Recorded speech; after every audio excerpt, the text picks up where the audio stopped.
Il existe un langage secret, un code qu'on croise tous les jours sans même s'en rendre compte. Il est caché à la vue de tous dans la désignation des aciers. C'est ce code qui raconte l'histoire secrète de chaque poutre, de chaque vis et de chaque outil qui nous entoure. Alors, S235JR, C45, on dirait des noms de code sortis d'un film d'espionnage, pas vrai? Et pourtant, derrière ces suites de lettres et de chiffres se cache une carte d'identité ultra précise. Notre mission aujourd'hui, c'est de les déchiffrer ensemble. Non, rien n'est laissé au hasard. Chaque lettre, chaque chiffre a une signification bien précise. C'est une grammaire, une langue à part entière qui permettent aux pros de savoir exactement à quoi ils ont affaire. Alors prêt à devenir bilingue en acier? C'est parti! Pour tout comprendre, il faut retenir une chose essentielle. Il y a deux grandes manières, deux philosophies pour nommer un acier. Soit on le décrit par ce qu'il est censé faire, un peu comme une fiche de poste, soit on le décrit par ce dont il est fait. Là, c'est plutôt la recette de cuisine. C'est vraiment la clé de tout le système. Et voilà, c'est aussi simple que ça. D'un côté, la fiche de poste, on dit voilà ce que cet acier doit savoir faire. De l'autre, la recette, on dit voilà exactement ce qu'il y a dedans. Chaque nombre d'aciers qu'on va croiser appartient forcément à l'une de ces deux familles. Allez, commençons par la première catégorie, les aciers définis par leur fonction. C'est la méthode la plus courante pour les aciers qu'on voit partout, notamment dans le bâtiment et la construction. Pensez-y. Pour construire un immeuble, ce qui intéresse l'ingénieur, ce n'est pas la liste exacte des ingrédients de l'acier. Non, ce qu'il a besoin de savoir, c'est quelle charge cette poutre peut-elle supporter. C'est pour ça que cette désignation est si directe, si pragmatique. Prenons notre premier exemple, S235JR. La logique est implacable. Le S, c'est pour structure, c'est son job.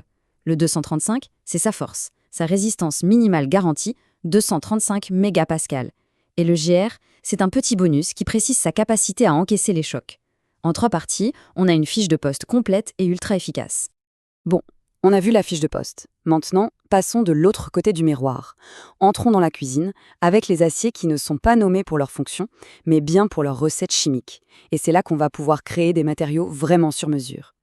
On commence avec la recette la plus simple. Un acier, à la base, c'est du fer et du carbone.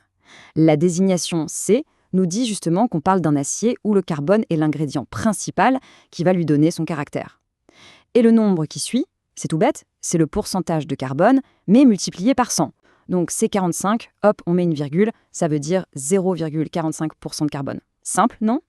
C'est ici que ça devient vraiment intéressant, un peu comme de la haute gastronomie. En ajoutant d'autres éléments au mélange fer-carbone, on peut créer des aciers avec des propriétés incroyables.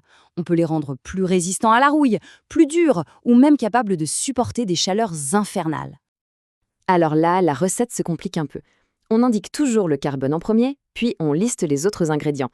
Mais attention, il y a une astuce, un code dans le code. Les chiffres qui suivent ne donnent pas le pourcentage directement. Il faut les diviser par un facteur un peu secret.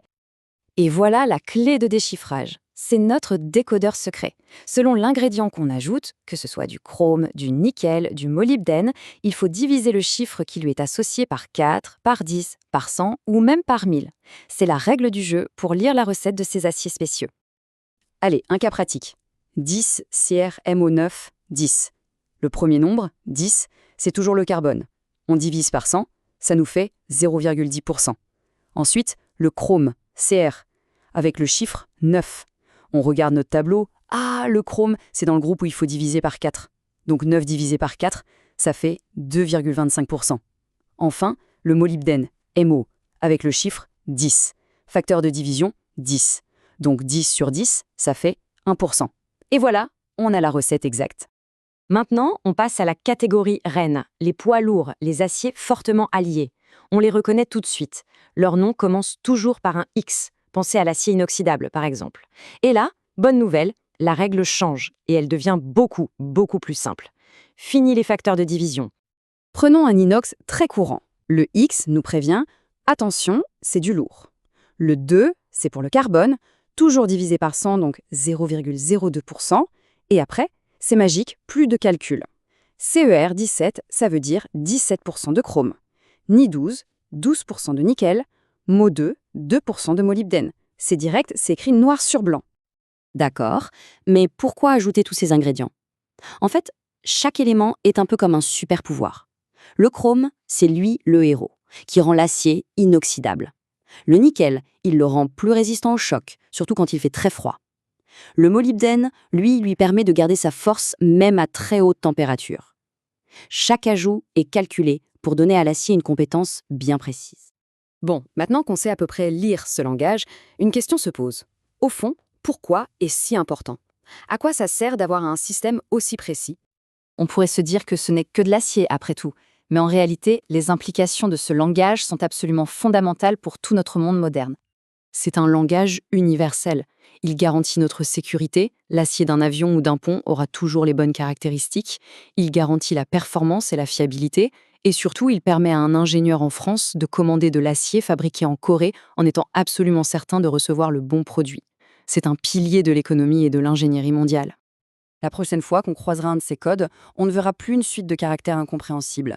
On y verra une fiche de poste claire ou une recette précise, le résultat d'une science exacte qui assure que chaque objet, du plus grand au plus petit, est construit avec le matériau parfait pour sa mission. C'est ça, la promesse silencieuse qui se cache dans le langage de l'acier.